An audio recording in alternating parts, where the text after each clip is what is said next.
This channel does not promote any violent, harmful, or illegal activities. All content provided by this channel is meant for an educational purpose only. কথা মাতৃসেনা charitable ট্রাস্টের পক্ষ থেকে আজকে ৬০ লক্ষ টাকার ৮টি check ওর মা বাবার হাতে তুলে দেওয়া হচ্ছে। কারণ সকলেই আমরা জানি যে ও একটা বিরল রোগে আক্রান্ত, যেটার জন্য একটা ফরেন থেকে একটা ইনজেকশান আনতে হবে এবং সেটা ইনজেক্ট করলেই ও আস্তে আস্তে স্বাভাবিক অবস্থাতে ফিরবে।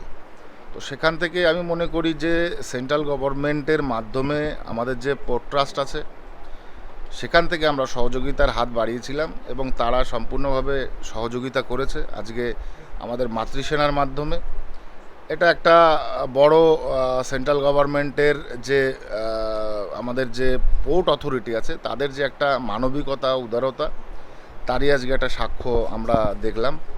আমি ধন্যবাদ জানাই আমার পোর্ট অথরিটিকে, আমার টোটাল ম্যারিটাইম যে আমাদের সোসাইটি আছে সোসাইটিকে, মাননীয় প্রধানমন্ত্রীজিকে আমি ধন্যবাদ জানাবো যে আজকে অস্মিতার মতো একটা ফুটফুটে একটা বাচ্চা তার পুনর্জীবন ফিরে পাবে।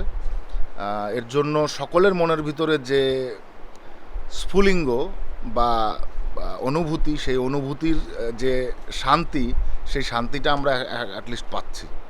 অস্মিকার বিষয়ে যে ও একটা বিরল রোগে আক্রান্ত এবং যার জন্য প্রচুর অনেক কোটি টাকার প্রয়োজন। ওনার মা বাবা, অস্মিকার মা বাবা সোশ্যাল মিডিয়ার মাধ্যমে বিভিন্ন মাধ্যম দিয়ে অনেক সহযোগিতা পেয়েছে এবং আর পেরে উঠছে না বলে আমাদের কাছে দীর্ঘদিন আগে ওরা এসেছিল যে কি করা যায় এর বিষয়টা নিয়ে। তো আমরা একে দেখেছি, ভাবনা চিন্তা করেছি এবং আমার যে মাতৃসেনা চ্যারিটেবল ট্রাস্ট তার মাধ্যম দিয়ে আমি মাননীয় শ্রী শান্তনু ঠাকুর মহাশয়ের কাছে আবেদন করেছিলাম যে এর বিষয়টা একটু দেখার জন্য, এবং তিনি আমাদের সেই অ্যাপ্লিকেশনে সাড়া দিয়ে মাতৃসেনা চ্যারিটেবল ট্রাস্ট ওনার দপ্তরের মাধ্যম দিয়ে আমাদেরকে সহযোগিতা করেছেন এই বাচ্চাটা যাতে সুস্থভাবে আবার স্বাভাবিক জীবনযাপন করতে পারে। এবং সেই সহযোগিতার হাত আমরা সাহায্য পেয়ে আমরা তার আজকে তার হাতে, তার পরিবারের হাতে আমরা ৬০ লক্ষ টাকার একটা চেক আজকে তুলে দিলাম। লাস্ট 2 মাস ধরে অনেক ফান্ড রেজিংয়ের অনেক কিছু ভুল তথ্য বা ভুল নিউজ ছড়ানোর জন্য আমরা ফান্ড রেজিংটা সেভাবে তুলতে পারছিলাম লাস্ট 2 মাস ধরে।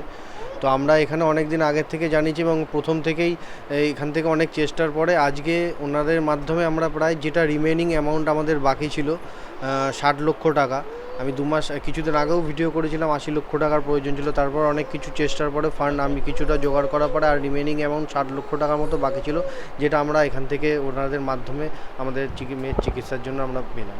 ক্লাস 10 ও ক্লাস 12 এর পরীক্ষা শেষ, রেজাল্ট আউট। এরপর কি পড়বেন, কোথায় পড়বেন, সুযোগ সন্ধান এখন হাতের মুঠোয়। TV9 বাংলা এডুকেশন এক্সপো 2025, কলকাতার সবচেয়ে বড় এডুকেশন এক্সপো। ডিগ্রি না ডিপ্লোমা, কোন কোর্স করবেন, কিভাবে প্ল্যান করবেন নিজের ক্যারিয়ার, সব প্রশ্নের উত্তর একটাই। TV9 Bangla education expo. একই ছাদের তলায় থাকছে নামকরা সব ইঞ্জিনিয়ারিং কলেজ, বিশ্ববিদ্যালয়, মেডিকেল ও management institution. TV9 Bangla education expo 2025, 31শে মে ও 1 জুন বোস ইনস্টিটিউটে, কলেজ মোড়, সেক্টর 5, সকাল 10টা থেকে সন্ধ্যে 7টা পর্যন্ত। এন্ট্রি একেবারে ফ্রি।